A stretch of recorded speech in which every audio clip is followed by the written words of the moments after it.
The moon rose slow and solemn over the far hills of Ediver, her silver light drifting like breath across the sleeping valley.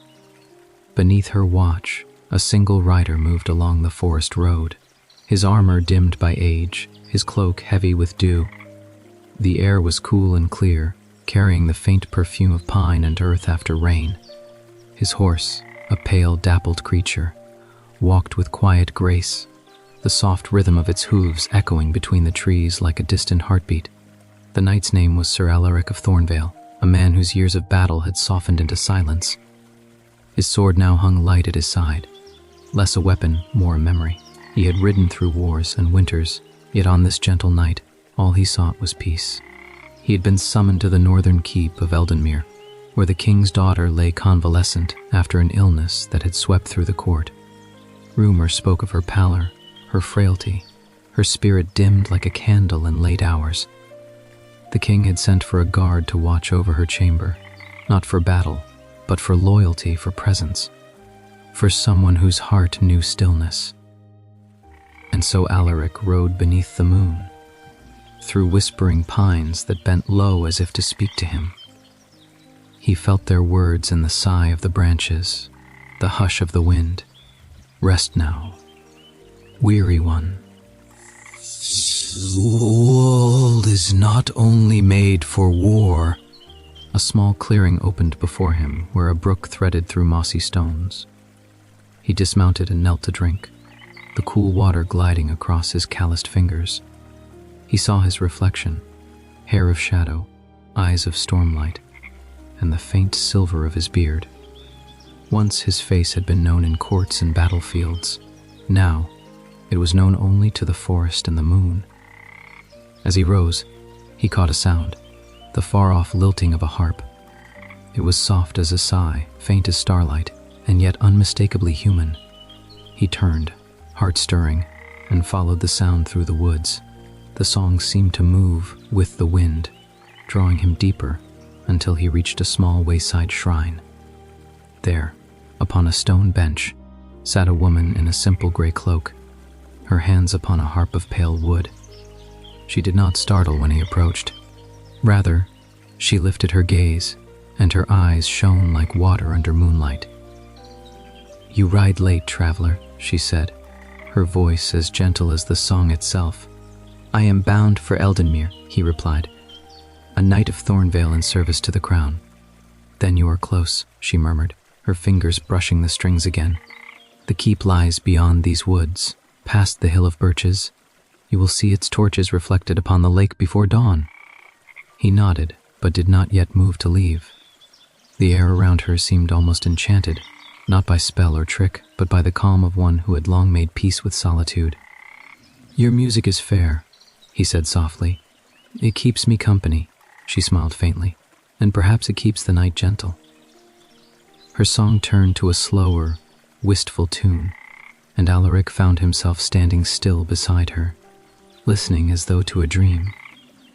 When she finished, she looked up once more and said, "If you are to serve in Eldenmere, you will meet her soon. The Princess Eloin. They say the moon favors her above all. Be kind to her, Sir Knight. She has forgotten how to smile." Something in her words lingered, and before he could speak again, she rose and walked into the woods, her harp cradled in her arms, vanishing like a wisp of mist. Alaric remained for a moment, the silence heavy with her melody. Then, gathering his reins, he continued toward the north, and as he rode, the moon kept pace beside him through the branches, a pale companion to his quiet heart. By the time he reached the lake, dawn was only a hint at the horizon. Eldenmere Keep rose above the waters, its stone walls touched by candlelight and mist. Torches burned along the bridge like stars caught in the earth. The scent of lilies drifted from the moat, and somewhere within the walls, a bell tolled low and mournful. A guard met him at the gate and led him through winding corridors of cold stone and soft light until he came to a small chamber overlooking the lake. There, he was told to wait. The room was simple but kind. Tapestries of forest scenes, candles in copper sconces, a basin of still water. Through the arched window, he could see the moon's reflection tremble across the lake. It was a quiet place, and Alaric felt, for the first time in many years, the ache of something unnameable, not sorrow, not joy, but the fragile space between. After some time, a gentle knock came at the door. A maid entered, her gown pale blue and her hands folded before her. "Sir Alaric," she said softly, "the princess bids you welcome. She awaits you in the garden, should you care to meet her before sunrise." He bowed his head, fastening his cloak once more. Outside, the garden was wrapped in silver mist. Roses, still heavy with dew, leaned toward the moonlight. Small white moths drifted like living snow. There, upon a stone bench by the fountain, sat the Princess Elowen. Her hair, long and dark as ink, fell in waves over her shoulders. A shawl of soft wool wrapped her slender frame. She looked up as he approached, her expression calm but distant, as though she were half a dream herself. "Sir Alaric of Thornvale," she said quietly, "my father speaks highly of your honor." "Your Highness," he murmured, bowing low, "the honor is mine." For a moment, neither spoke. The only sound was the fountain's murmuring and the faint rustle of leaves. Then she said, "Do you find peace in the moonlight, Sir Knight?" He paused, unsure how to answer. "I have found little peace in many years," he admitted, "but tonight, the world feels kind." A faint smile touched her lips, barely there but real. "Then perhaps the moon has blessed us both." They stood together in silence, the silver glow softening every shadow until the first pale edge of dawn touched the water. In that stillness, neither could have known how deeply their lives would soon entwine, nor how many nights the silver moon would rise upon them both. The days that followed were gentle, wrapped in the slow rhythm of early spring. Rain came and went like passing thoughts, soft upon the castle stones, filling the air with the scent of earth and new leaves. Within the gardens of Eldenmere, time seemed to breathe differently, unhurried, hushed, as though each petal and droplet had a voice of its own. Sir Alaric's duty was simple: to stand watch near the princess's quarters, to accompany her when she took the air, and to ensure no harm befell her in her walks. Yet there was little danger in Eldenmere, only the ghosts of memory and the silence of long corridors. His post became not one of defense, but of quiet companionship. Each morning, he would find her seated by the fountain, a book in her lap or a small bird perched upon her hand. Princess Elowen seldom spoke first, yet her presence filled the garden as softly as sunlight fills a chapel. Her eyes, of pale hazel touched by green, often drifted toward the horizon where the lake shimmered. It seemed to Alaric that she listened to the world, the wind, the water, the sigh of distant trees, more than to her own thoughts. One morning, after a light rain, she spoke. "Sir Alaric," she said without looking up, "were you ever weary of the sword?" He stood a few paces behind her, leaning upon the hilt of his blade, its tip resting in the damp earth. "Often, Your Highness," he replied. "There comes a day when even a knight longs for peace more than for glory." "And did you find it?" she asked. He smiled faintly, though she could not see it. "Not yet. But I believe I have begun to remember what peace might feel like." Her gaze turned toward the rose bushes, where droplets clung to crimson petals like tiny mirrors. "War steals more than life," she murmured. "It steals the quiet moments, the sound of rain, the weight of stillness. I was but a child when my father's banners rode to the border. I remember standing at the tower window, watching the clouds gather like a sea of iron. When they returned, the air was different. Even the birds sang more carefully." He did not answer at once. The rain had ceased, and the faint chirr of cicadas began anew. Finally, he said, "The world is slow to heal, but it does not forget how." She turned then, meeting his eyes, and for a breath, time paused. There was no command, no courtly distance, only two souls who had both lived too long with silence. Later that day, Alaric walked the ramparts alone, the lake below rippling with the pale glow of late afternoon. He thought of her words, the world does not forget how to heal, and found something within him stirring, something that felt both fragile and strong. That night, when his watch was done, he sat beside the window of his chamber. The moon rose again, silver and serene, and he thought of the mysterious harpist he had met upon the road. Her voice echoed faintly in his mind. Be kind to her. She has forgotten how to smile. He wondered who that woman had been, a hermit, a wandering minstrel, or perhaps some spirit of the forest who had foreseen his path. Down in the garden, candlelight flickered through the glass of the princess's chamber. He could hear faint music, a harp once more, but softer, slower, as though she were playing not for others but for herself. The melody carried through the corridors, through the open windows, until it reached him. He closed his eyes, letting the sound wash over him. It was the same melody he had heard at the shrine. A chill passed through him, not of fear but of wonder. The next morning he found her again in the garden. "You play the harp, Your Highness," he said gently. She looked up, her fingers brushing a strand of hair from her face. "Did you hear?" "Yes, it was beautiful." Her eyes lowered to her lap. "It is a song my mother taught me before she passed. I play it only when the night feels kind enough to listen." Alaric bowed his head slightly. "I heard that same song on the road to Eldenmere," he said, "played by a woman beside a wayside shrine. She sent me here, or perhaps guided me." The princess's gaze flickered upward. "A woman?" "Yes, cloaked in gray, with a harp of pale wood." For a moment, Eloin's face softened with something like disbelief, and then, very quietly, she said, "That was my mother's harp." The wind stirred the leaves between them, and the faint scent of lilies rose from the fountain's edge. Neither spoke for a while. At last, Eloin whispered, "Perhaps she wished you to come. I have not spoken truly with anyone for many months." "Then let us speak truly," Alaric said. His tone was warm, not bold. "If it brings peace to your highness, I will listen, or I will sit in silence beside you, whichever you prefer." She smiled, a small, trembling thing, like a candle's first flame. "Then stay a while, Sir Knight. Let us share the quiet." And so they did, hour after hour, day upon day. They spoke little but shared much. Stories of the old roads, of the northern stars, of childhood gardens and simple songs. Slowly, gently, laughter began to visit the garden once more. The courtiers noticed, whispering among themselves, that the princess had color in her cheeks again, that her eyes had light. The king, watching from afar, said only that perhaps the gods had granted her a friend at last. When evening came and the moon returned, she would walk with Alaric beside the lake. The ripples gleamed like silver threads beneath their feet, and the world seemed made only of quiet water and soft hearts. It was then, beneath that silver moon, that Alaric knew. The world, though scarred, still held beauty enough to heal even a soldier's soul. The moon had become their companion.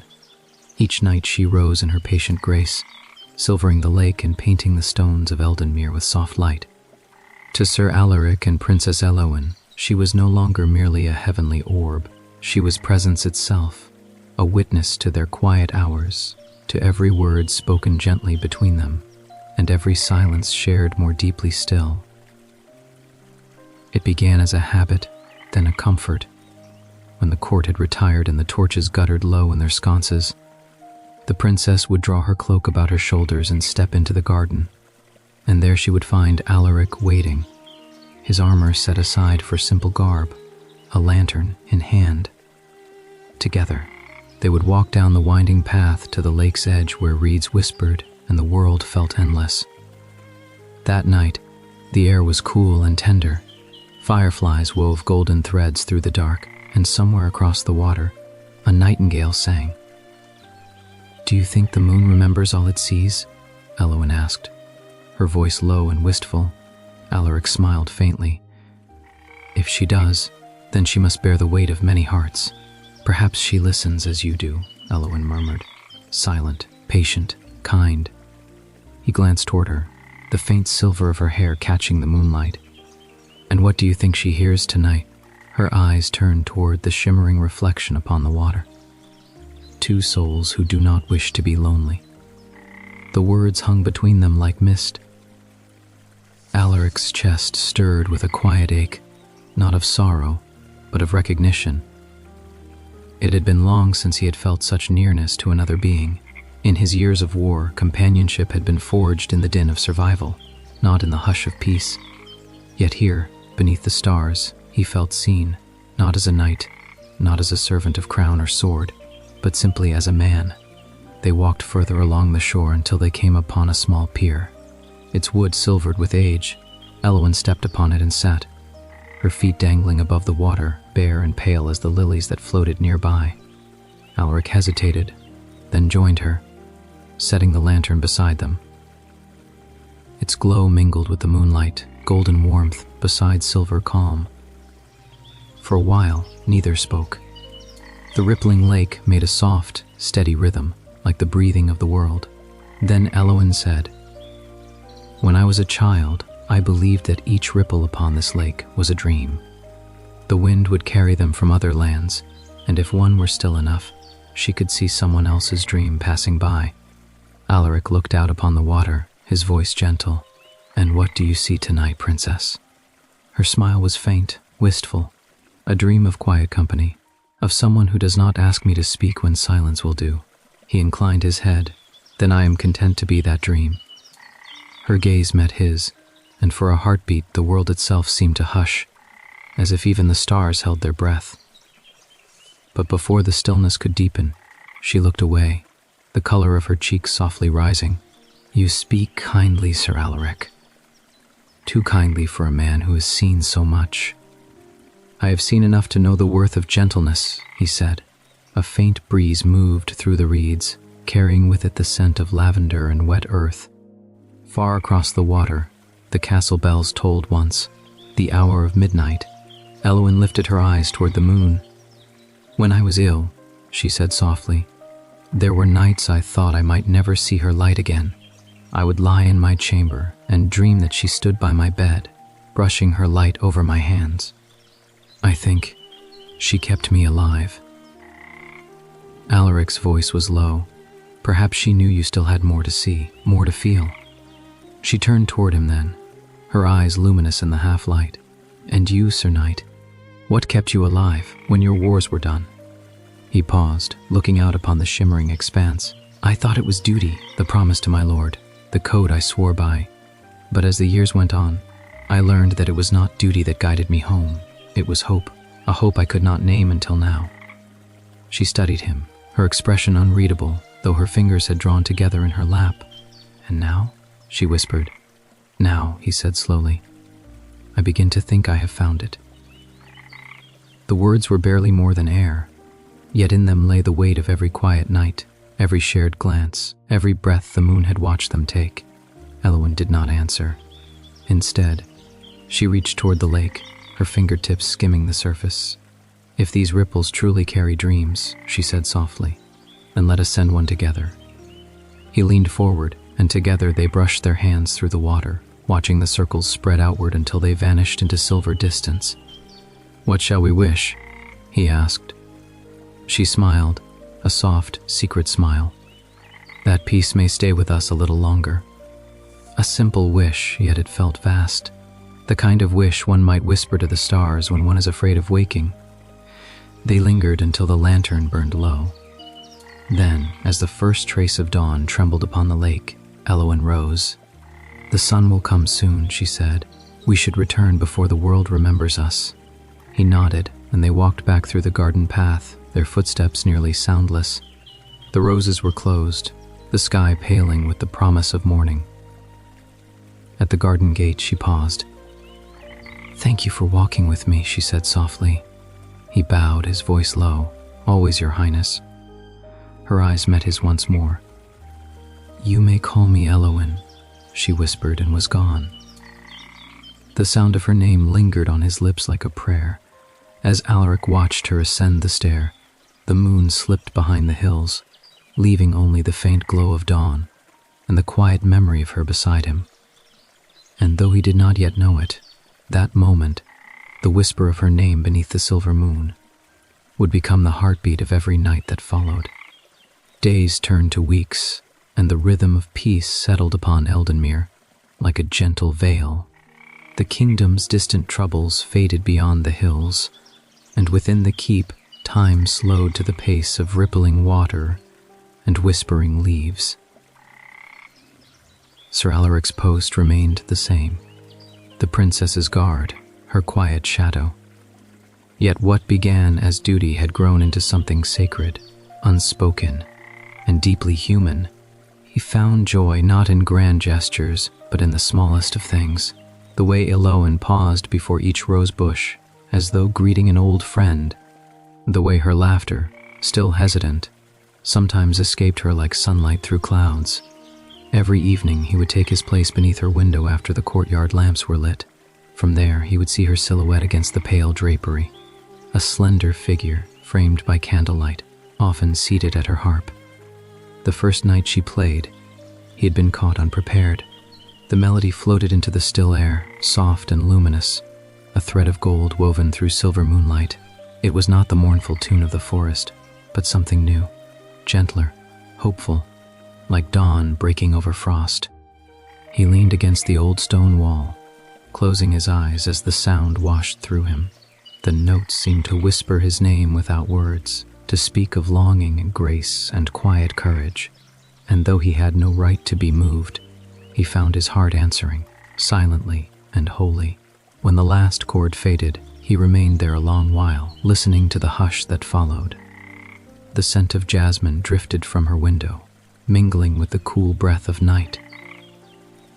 The next evening, she played again, and again he stood beneath her window, unseen, unspoken to, yet utterly known. It became a ritual of its own. Each twilight, the castle hushed, and the faint strains of her harp rose through the stillness. Sometimes the melody was bright, as if she were tracing sunlight with her fingers. Sometimes it was wistful, carrying a longing too tender for words. And always, Alaric was there, standing quietly below, letting her music tell him what neither of them dared yet to speak. One night, after her song had ended, a voice floated down through the window. "Sir Alaric," she said softly. He started. She had never before addressed him from above. He looked up, and there she stood, framed in moonlight, her hair unbound, the silver light turning it to silk. "Your Highness," he murmured, bowing slightly though she could not see it. "You always stand there," she said. Her tone was neither chiding nor curious, merely observant, gentle, each night since the last full moon. "I cannot sleep when such music stirs the air," he replied. "I fear if I do not listen, I might forget that beauty still exists in the world." A faint smile touched her lips. "Then you listen not as a guard, but as a soul. Perhaps the two are not so different," he said quietly. The moonlight shimmered across her face. "Do you not grow weary of standing watch for someone like me, a princess of no consequence beyond her father's keep?" He looked up steadily. "If your Highness believes her heart of no consequence, then she knows not how deeply the world listens when she speaks." Her gaze softened. "You speak as poets do." "I speak only what the heart remembers," he said. For a moment, she was silent. Then she reached for her harp and plucked a single, pure note that lingered in the night air. "Then remember this," she whispered. "I play because someone listens." And with that, she drew the curtains closed, leaving only the echo of that final note between them. That night, Alaric did not return to his chamber at once. He lingered in the courtyard, walking the paths lined with ivy and torchlight. He found himself wondering what strange fate had led him here, from the blood-soaked fields of Thornvale to this gentle garden where peace itself seemed to breathe. He thought of Eloan's face, the softness in her eyes when she looked upon the moon. He thought of the touch of her voice when she said, "I play because someone listens." Perhaps, he thought, that was all the world truly needed, one heart to speak and another to hear. The next day dawned clear and mild. Eloan came to the garden with her hair unbound. wearing a gown of soft lavender that swayed with the breeze. Alaric greeted her with a bow, but she smiled and waved the formality away. "Walk with me," she said. They strolled along the rose path, their shadows mingling on the stone. The scent of blossoms was thick in the air, and bees moved lazily among the flowers. "You heard me," she said after a moment, her tone almost playful, "when I spoke from the window." "I did," Alaric replied. She looked toward the lake. "Then you know I was grateful. It had been long since anyone listened without asking for a song of joy or triumph. They forget that music can also be prayer." Alaric nodded. "And you prayed for what, my lady?" She smiled faintly, her gaze still distant, for time to stand still. His heart caught at the quiet power of her words. "Then perhaps it does, for a moment, when you play." She laughed softly. "You make even silence sound like poetry, Sir Alaric. Tell me, did you ever love?" He hesitated. "Once, long ago, but the world took her before love had the chance to grow roots." Eloin's expression softened. Then perhaps the roots were meant to wait until now. He turned to her, startled, but she was smiling gently, as if she had merely spoken a thought that had wandered into her heart. When the sun began to fade, they paused by the old willow that bent toward the water. She looked up at him then and said, "When you stand beneath my window tonight, you will hear a new song, one that belongs to you." He bowed, his voice low. "I will listen." That night, true to her word, a new melody drifted through the air, tender, slow, filled with light and longing. It spoke of a knight who had forgotten the warmth of the sun and of a woman who sang him back to life. Alaric closed his eyes beneath her window, and for the first time since he could remember, he felt his heart weep, not from sorrow, but from grace. And above them both, the moon shone bright and full, as if she too listened and smiled. The morning after her song, the world changed its mood. Where once the skies had been soft and clear, clouds now gathered, vast, slow-moving, and dark as ink. The air grew thick with the promise of rain.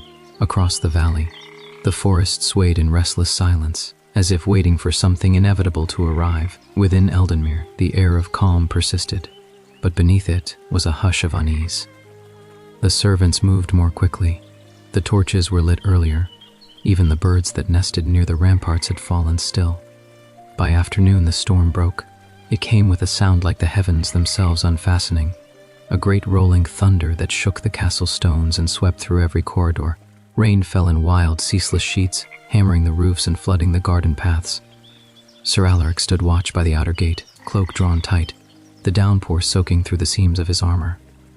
Lightning flashed over the lake, turning it briefly to molten silver. Through the storm's din, a messenger came riding hard, mud and water spraying from his horse's hooves. "From the east border," he shouted, thrusting a sealed letter into Alaric's hand. Alaric broke the wax, reading quickly beneath the flickering torchlight, his brow furrowed. Trouble, not war, not yet, but raiders from the borderlands, driven by hunger, crossing the woods and pillaging small villages on the edge of the king's domain. The message requested reinforcement of the outposts. He knew his duty, to inform the captain of the guard and ready the men. But, as the thunder roared again, his thoughts were not of strategy. They were of Eloin. The storm had torn through the gardens, and she, who loved the open air and light of the moon, would be confined to her chamber, frightened perhaps, or simply lonely amid the echoes of the rain. When his task was done, Alaric went to her. He found her in her study, seated by the tall arched window, watching the storm rage across the lake. Candles glowed around her, their flames trembling in the drafts. The fire in the hearth burned low, throwing a warm orange light upon her face. She turned when he entered. "Sir Alaric," she said softly, "you look like the storm itself." He smiled faintly, rain still dripping from his cloak. "Forgive me, Your Highness. I came to see that you were well." "I am safe," she said, though her voice carried a quiet tremor. "But it feels as though the world has forgotten how to breathe." He stepped nearer to the hearth. "The storm will pass, It always does. Elowen looked into the fire. Does it? Or does it simply move on to find another sky? He was silent, hearing in her words the echo of something deeper than fear, a melancholy that had lingered too long. "Would you sit with me a while?" she asked at last. He bowed his head, gladly. He removed his wet cloak and laid it near the hearth to dry, then took the chair beside her. For a time, they said nothing, listening to the storm's great rhythm, the lash of rain against the glass, the growl of thunder that rolled like distant drums. "I used to love storms," Elowen murmured. "When I was small, my mother would light candles, and we would sit together just so, telling stories until the wind grew tired of listening. She said thunder was only the sky applauding the rain for its courage." Alaric's lips curved into a gentle smile, a poet's heart, like yours. Her eyes shimmered in the firelight. "I fear I have lost much of that heart, Sir Knight. The world took it piece by piece, first my mother, then my health, and perhaps even my laughter." He turned toward her, his voice low but steady. "Then allow me to help you find what remains. I know what it is to live in halves." She met his gaze. The reflection of the fire danced in her eyes like twin stars. "You are kind beyond reason," she whispered. "You speak as though my sorrow were your own." "Because it is," he said simply. "All sorrow is shared whether we know it or not, and perhaps that is why it feels so heavy, because it was never meant to be borne alone." Outside, a crash of thunder shook the walls. Startled, Elowen reached out, her hand brushing his. The touch was light, brief, but it lingered like warmth in winter. She drew her hand back quickly, color rising to her cheeks. "Forgive me." "There is nothing to forgive," he murmured. The fire popped softly, and the candles flickered. Then Elowen rose, crossing to her harp by the window. "When the world feels loud," she said, "music helps me remember how to listen." She began to play, not for him, not even for herself, but for the storm. The notes rose and fell with the rhythm of the rain, as though she were weaving sound into the chaos outside. The melody trembled, then strengthened, and Alaric found himself closing his eyes, breathing in the quiet courage of her song. When it ended, the thunder had softened to a distant murmur. Rain still fell, but gently now, like a lullaby for the weary earth. Elowen turned toward him, her face calm once more. "It seems the storm has heard me," she said with a faint smile. "Or perhaps it feared to interrupt beauty," Alaric replied. Her gaze held his, and for a long, fragile moment, the world was still. No wind, no rain, no sound, but the slow, soft beating of two hearts remembering how to be alive. At last, she spoke. "You should rest. Tomorrow may bring word of travel or duty." He rose, bowing low, "As your highness commands." But before he turned to leave, she said, "Sir Alaric, thank you for bringing peace into my storm." He looked back once, his voice almost a whisper. "And you, my lady, have brought light into my night." He left her then, though the echo of her harp lingered in the halls like a blessing. Outside, the rain fell gently now, silver threads drawn through candlelight, and somewhere beyond the clouds, the moon waited patiently to return. Morning came soft and pale, like a sigh after weeping. The storm had cleansed the valley, the lake shone bright and still beneath the newborn sun. Eldenmere's towers, darkened by rain, now gleamed like silver stone. Yet within the castle walls the calm was not complete. Alaric rose early, his armor newly polished but his thoughts unrested. He had dreamed of the night before, of firelight and thunder, of the soft brush of Elowen's hand against his own. A dream too vivid, too tender, to be forgotten come dawn. He told himself it was nothing, a passing moment of comfort shared between souls caught in the storm, but his heart knew otherwise. Down in the courtyard he oversaw the readiness of the guard. The king's men had chosen to send a small company east to reinforce the border villages. Alaric was to lead them. A brief journey, 3 days' ride at most, A simple mission, though he felt the weight of leaving behind something infinitely more delicate than steel or stone. That afternoon, as he packed his travel cloak, a soft knock came at his door. He opened it to find Elowen standing there, her gown pale as morning mist. "Your Highness," he said quickly, bowing low. "Forgive me, I did not expect—" "I know," she said gently, "but I wish to see you before you go." Her voice was quiet, yet sure, a calm strength beneath the gentleness. She stepped into the room, her eyes falling upon the few belongings he had gathered: sword, cloak, saddlebag, and a single sprig of pressed lavender wrapped in cloth. She noticed it. "You kept the flowers from the garden?" He nodded. "They remind me that even the smallest thing may survive the weight of armor." Her smile was faint but full of warmth. "Then keep them still," she said, "and think of peace when the road grows long." "I will," he murmured. There was silence between them, the kind that hums softly as though afraid to end. The afternoon light filtered through the window, painting her face with gold and shadow. "How long will you be gone?" she asked at last. "Not long, my lady.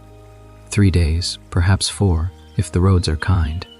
She hesitated, her fingers tracing the edge of the window frame. "The castle will feel quieter without you. Then I shall return quickly," he said, "for I think I shall find the road much lonelier without you." Her gaze lifted to his. "Speak so easily of what others would not dare to say." "War took from me the habit of silence," he replied. "I have learned that truth is a gift best given while the heart still beats." She stepped closer, not so near as to be improper, but close enough that he could smell the faint scent of jasmine in her hair.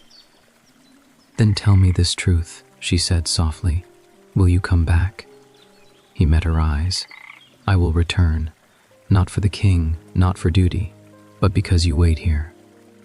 Her lips parted, but no words came. The air between them trembled with all that could not yet be spoken.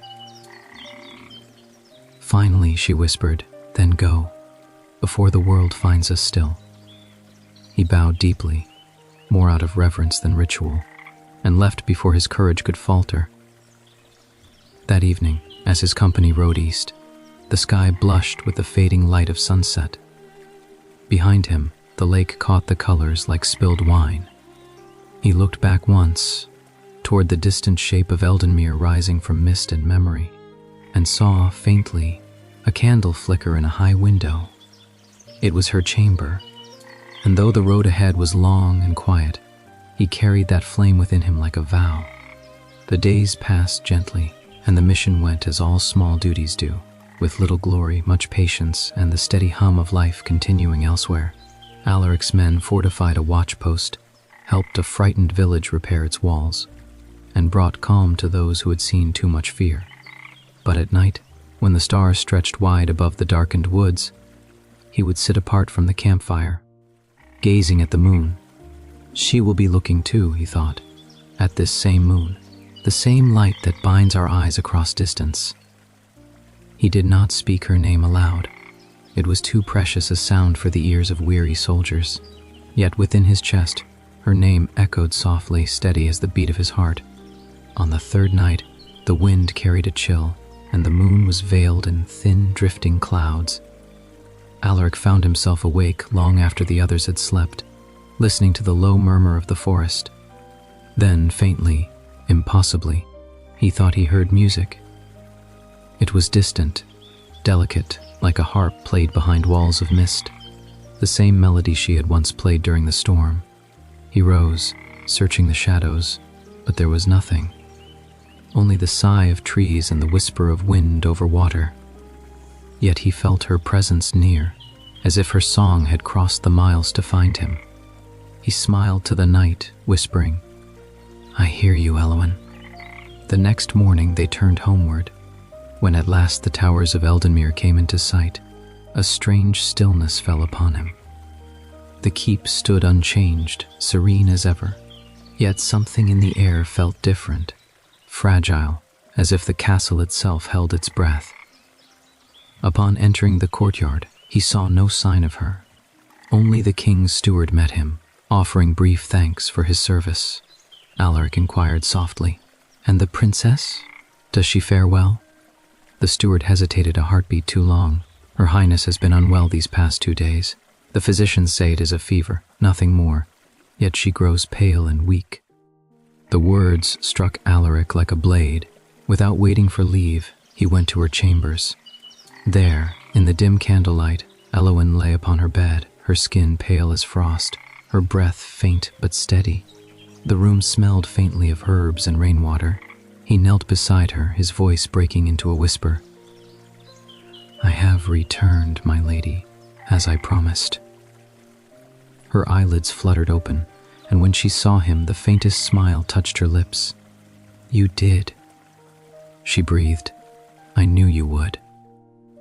He reached for her hand, cool, fragile, but alive, and held it gently within his own.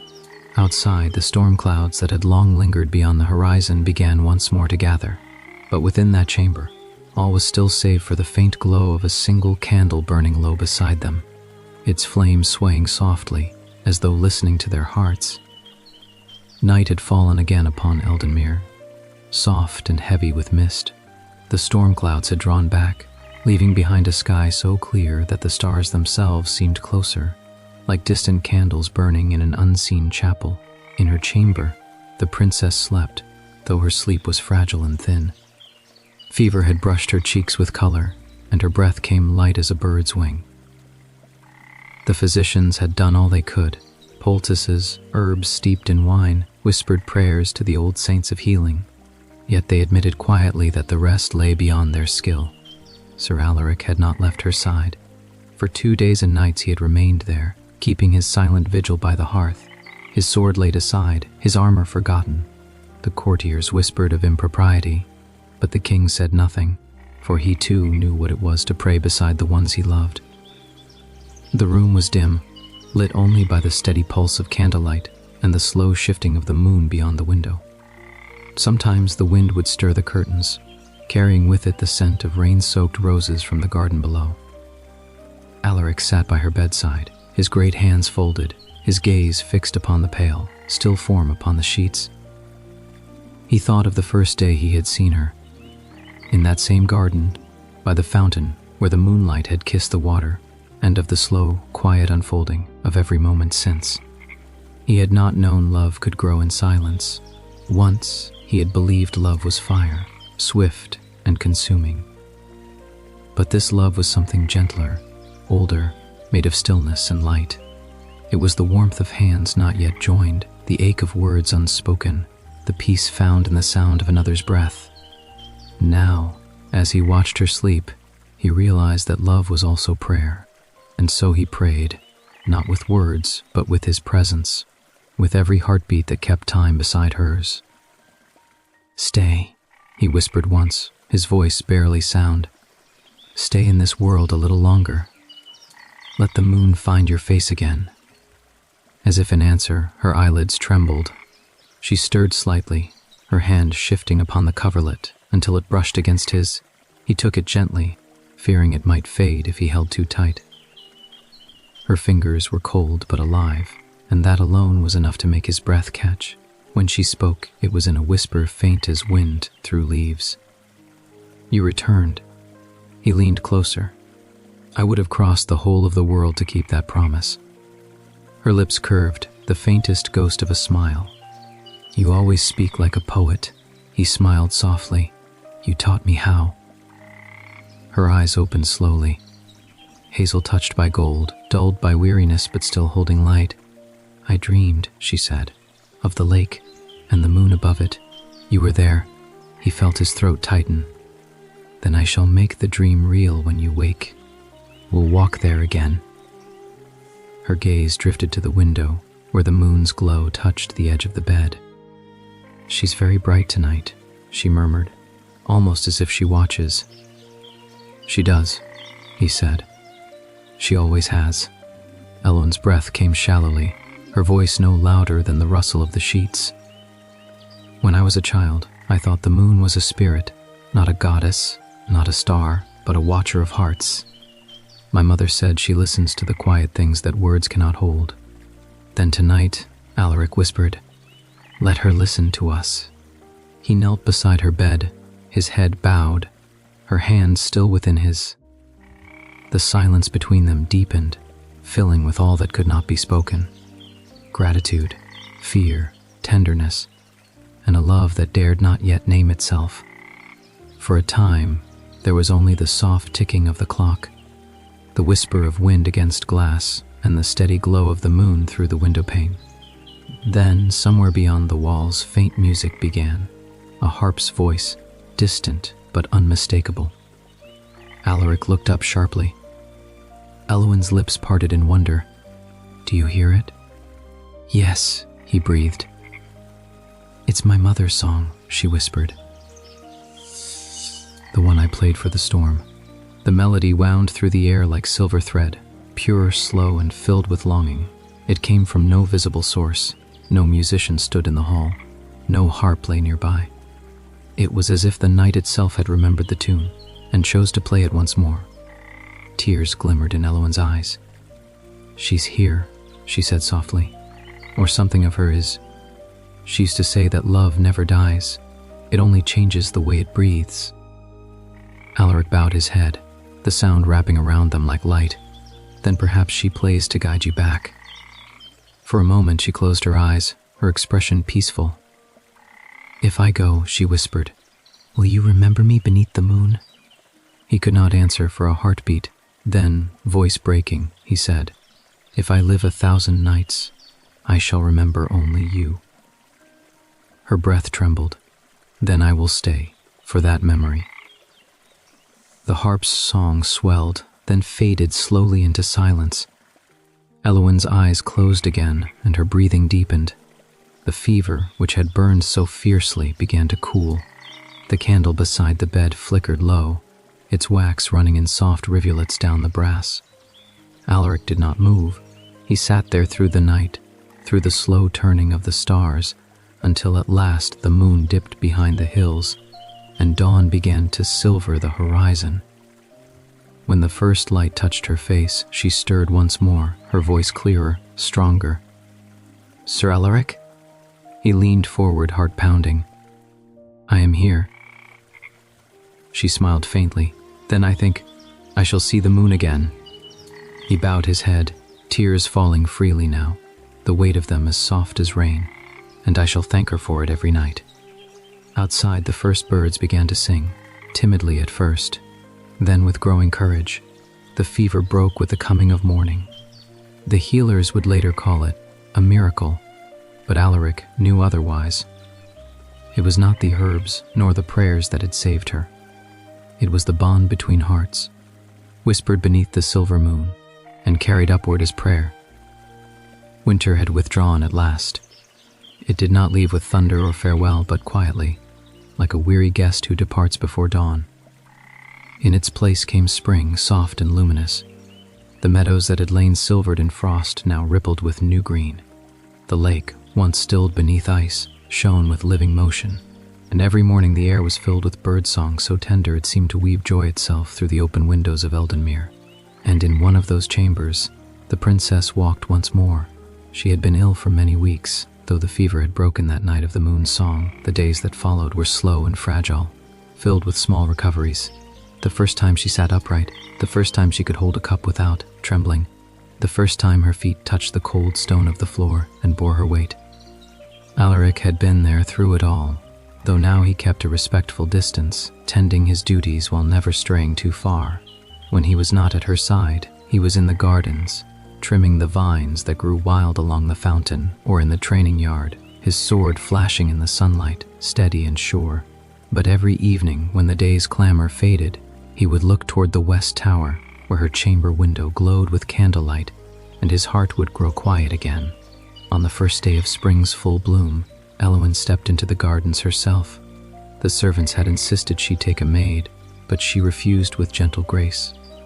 "Let me walk alone," she had said. "I wish to hear the world breathe without the sound of slippers following." She wore a gown of pale green silk, and over her shoulders she wrapped a shawl of white wool. Her hair, still shorter from illness, caught the wind like strands of sunlight. She walked among the trees slowly, her steps cautious but growing steadier with each one. At the fountain, she paused. It was the same place where she and Alaric had first truly seen each other. The place where moonlight had fallen like blessing and promise. Now in daylight, it was no less beautiful. The water gleamed, and tiny white blossoms floated upon its surface like bits of fallen sky. "You remembered me," she whispered to the garden, even after the frost. Behind her, a voice answered softly, "It seems the garden has a loyal heart." She turned.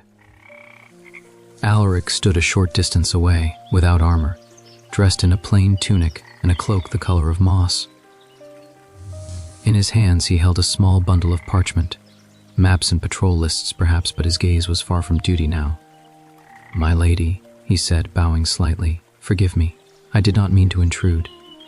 "You never intrude," she said gently. "You were here before I was." He smiled, a quiet warmth spreading through his features. "I came to see if the roses had survived the frost, but I think they have found company far fairer." She blushed, lowering her gaze. "You speak like one who practices flattery."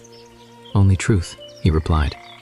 The wind stirred, carrying the scent of wet earth and lilac between them. They stood in silence for a moment, each caught in that strange, peaceful stillness that always seemed to rise when they met. At last, she said, "I remember the night I nearly left this world, and I remember that you stayed." He bowed his head slightly. "I could not have done otherwise." "I know," she said. Her voice softened further. "When I woke, I thought for a time that I was still dreaming, that the light beside my bed was not candle flame, but the moon itself."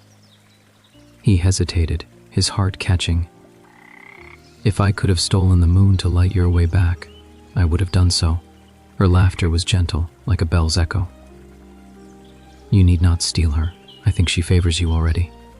They began to walk then, side by side along the path of the garden. The sky above was pale blue, dappled with slow drifting clouds. Every few steps she paused to touch the leaves, as though relearning the world through her fingertips. When they reached the old willow by the water's edge, she stopped again. "Sir Alaric," she said quietly, "you have served this kingdom faithfully for many years. Has it been kindness that kept you, or duty?" He looked at her, truly looked, and said, "Duty brought me here. Kindness taught me patience, but neither could have held me so long as love has." The words fell like a ripple across still water, soft but lasting.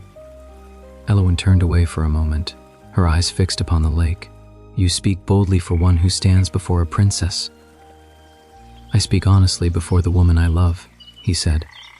There was no challenge in his tone, only reverence. The breeze stirred her hair, a single strand brushed against her cheek, and she did not move to hide her tears. For a time neither spoke. The wind rustled the grass, the fountain murmured behind them, and a skylark sang far above, its song clear as silver. At last she whispered, "If the world were simpler, I would ask you not to stop." He stepped closer, his voice low, "And if it were, I would never have stopped." Her hand trembled as she reached toward him, but she did not quite touch. "There are walls between us, Alaric, stone and crown and name, and yet we are both beneath the same sky," he finished softly. She smiled through her tears. "You always find a way to make the world smaller, only enough to keep you within reach." The sound of approaching footsteps broke the moment. A messenger, breathless, bowed quickly. "Your Highness, His Majesty requests your presence in the hall. He says the envoys from the western lands have arrived." Elowen nodded, steadying herself. "Tell my father I come." When the messenger had gone, she turned back to Alaric. "Duty calls again. For both of us." He inclined his head, as ever. She looked at him for a long moment, her eyes shining with something between sorrow and serenity. Then, very softly, she said, "Walk me to the doors." He offered his arm, and she took it. Together they walked back toward the castle, through sunlight and shadow, through scent and song. And for that brief time, they were not princess and knight, but simply two souls who had weathered winter and now stood, at last, in spring. and though they parted at the great doors, each carried the warmth of the other's hand long after. That night, when the moon rose high and pale, Alaric looked up from the courtyard, and there in her tower window he saw her silhouette once more, standing in light, gazing out at the same sky. Neither spoke, neither waved, but both felt the same quiet certainty. Whatever awaited beyond the walls of Eldenmere, the bond between them had already outlived the frost. Summer came softly that year, like a melody remembered rather than sung anew. The days lengthened until twilight seemed to linger forever, painting the sky in slow-turning shades of rose and amber. The gardens of Eldenmere burst into color. The air was heavy with lilac, with the hum of bees, and the distant laughter of children playing among the orchards. The lake glittered in the sun, its ripples gold as coins, and the castle itself seemed to breathe easier, its halls no longer haunted by illness or fear. Peace had come for a while, and yet, in the quiet spaces of that peace, both Alaric and Elowen felt a gentle ache, a longing they dared neither name nor banish. The king had grown fond again of hosting councils and feasts. Courtiers and envoys filled the great hall with color and conversation. Alaric stood watch among them, silent, steadfast, his presence an unspoken pillar of order. But his gaze, though trained by habit to seek threat, was always drawn to one figure alone. Elowen. No longer pale, she had regained her strength, and more, her spirit had deepened, as though her brush with the moon's shadow had taught her how precious each breath could be. She moved through the gatherings with calm grace, listening more than she spoke, her laughter rare but bright as morning bells. She and Alaric spoke little in public now. There were too many eyes, too many whispers. Yet in the subtle glances they shared, across candlelight, through the hush of the corridors, their hearts spoke all that needed saying. One evening, when the court had gathered upon the terrace to watch the sun descend beyond the hills, Elowen lingered as the others drifted away. The lake below mirrored the sky, fire and gold fading into violet. She turned as Alaric approached. "You should not stay behind unguarded," he said gently, though his voice carried no reprimand. "I am not unguarded," she replied, smiling faintly. "You are here." He bowed his head slightly. "Always, my lady." For a moment they stood without words, the summer air warm around them, scented with roses and dusk. Elowen looked toward the horizon. "Do you ever tire of duty, Sir Alaric?" He thought a long while before answering. "Duty is the rhythm by which I live, but sometimes I wish I could hear another song beneath it." She glanced at him, her eyes soft in the fading light. "And what song would that be?" He hesitated, then said quietly, "The sound of peace, the kind that does not ask for vigilance or obedience, only presence." Her lips curved. "You speak like one who has listened to the silence between battles." He met her gaze. "And you, like one who has lived between storms." She laughed, the sound low and warm. "Then perhaps we are both creatures of the in-between."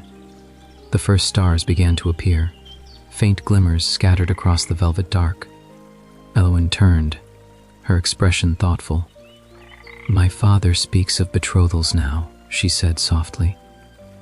"Of alliances and futures bound by ink and bloodlines. I know it is his duty, and mine, to secure peace through union." Alaric's jaw tensed, though he did not speak. "I do not fear what is required of me," she continued. "But sometimes I wonder, is peace so frail that it must always be bought with hearts?" He took a step closer, unable to stop himself. "There are kinds of peace that cannot be bargained for, my lady, only found and kept quietly, like flame." She looked up at him then, her eyes reflecting the first true silver of night. "And if I said I have found such a flame?" He drew a breath, slow and trembling. "Then I would pray that no wind ever reached it." Silence fell, heavy and tender. Somewhere below, the water lapped against the stones, the sound like a sigh. Elowen reached out, just enough to let her fingers brush against his hand where it rested upon the stone balustrade. "Sometimes I think," she whispered, "that the moon sees everything, and yet she tells no one." "We are safe in her keeping," he murmured. For a heartbeat, their hands lingered together, skin against skin, warm and alive. But then footsteps echoed in the hall beyond, and Elowen withdrew her touch, the distance between them reasserting itself like a wall built in silence. She turned, her composure regained, and said softly, "Will you walk the southern gardens tomorrow, Sir Alaric? I am told the lilies have bloomed there." He bowed low. "If my lady commands it." She smiled faintly. "It is not command. It is invitation." And with that, she left him there upon the terrace, bathed in moonlight, his heart echoing the rhythm of her retreating steps.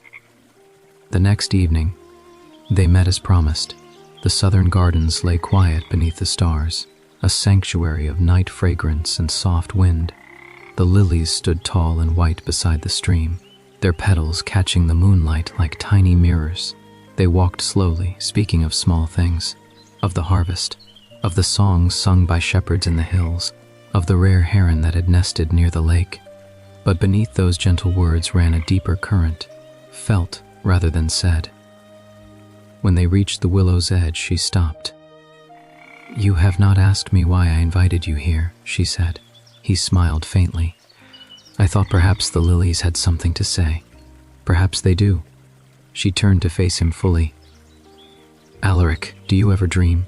"Sometimes," he said, "of roads I've walked, of battles past, of peace I have not yet seen." "I dreamed of you," she whispered. "The night before my fever broke, you stood beneath the moon, and she shone upon you like silver armor.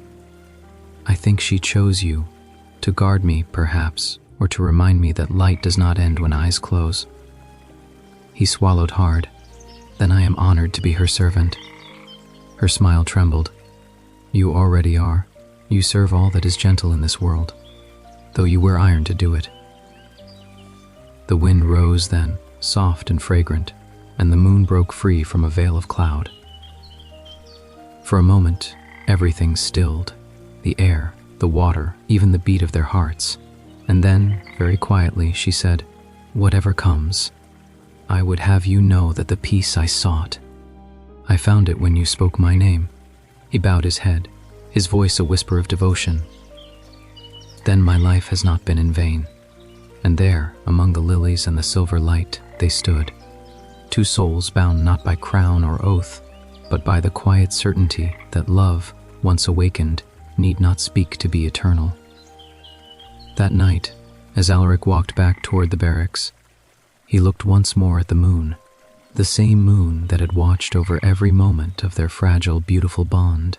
He thought of her words, of her touch, of the unspoken promise that now hung between them like a vow too sacred to utter. Summer's breath was warm around him, and the stars above whispered secrets to the wind, and though he knew that soon the peace of Eldenmere might again be tested by duty, by politics, by time itself, his heart carried one truth stronger than all. Love, once kindled beneath the silver moon, could never wholly fade. Years passed like pages turned by a gentle hand. The kingdom of Eldenmere endured in peace, the fields golden, the rivers clear. Time moved softly through its halls. Faces aged, seasons changed, yet some things, quiet, steadfast things, remained. The Princess Elowen grew into a queen, beloved for her wisdom and her calm heart. Her father, the old king, had gone to rest in the abbey on the hill, and though grief shadowed her for a season, she ruled with grace and patience, her reign marked not by conquest but by kindness. Sir Alaric remained her captain of the guard. His hair silvered, his steps slowed slightly, but his eyes never lost their steady warmth. He was a man of few words and unwavering loyalty, and though his name was spoken in songs and stories, those who knew him best said his truest devotion lived in silence. The years had not dulled what bound them, they had only gentled it. Love, once fierce and unspoken, had settled into something deep and abiding, like the quiet of the lake at twilight. It was no longer fire, but light, constant, patient, content simply to be. They did not speak of the past often. They did not need to. It lived between them, in the soft glances across council tables, in the shared laughter over old memories, in the peace that came simply from standing side by side when the moon rose. But on one evening, long after the last harvest of summer, as the air began to cool and the first autumn leaves drifted across the courtyards, Elowen sent for him. He found her in the west garden, the same garden where he had once stood guard by moonlight so many years before. The fountain still sang, though the water ran slower now. The roses still bloomed, though their petals had grown softer and more fragile. Elowen sat upon the stone bench beneath the willow, her cloak wrapped loosely around her shoulders. The moon had risen, full, silver, serene, and its light made her seem almost as she had been in youth. When Alaric approached, she looked up and smiled. "You still walk without sound," she said. "Old habits die hard." He bowed slightly. A knight should not disturb his queen's peace.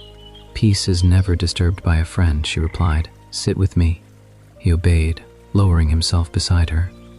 For a while they watched the ripples of the fountain, the way the moonlight trembled upon the water. At length she spoke, softly. "Do you remember the night of the storm?"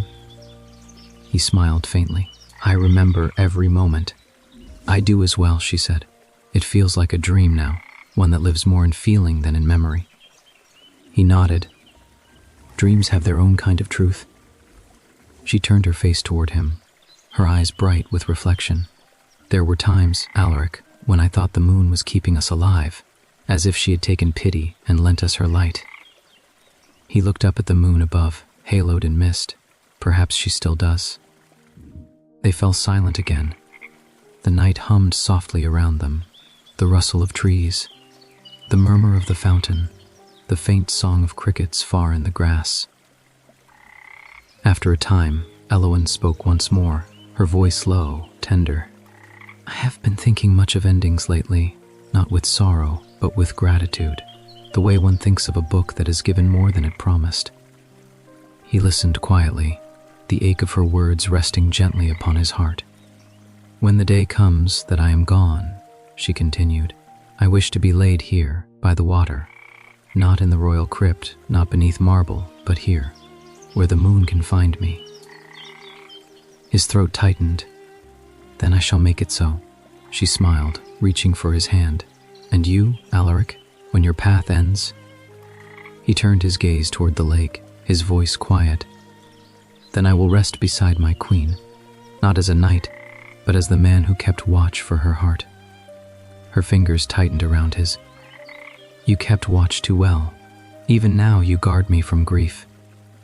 He shook his head softly. "Not grief, only loneliness."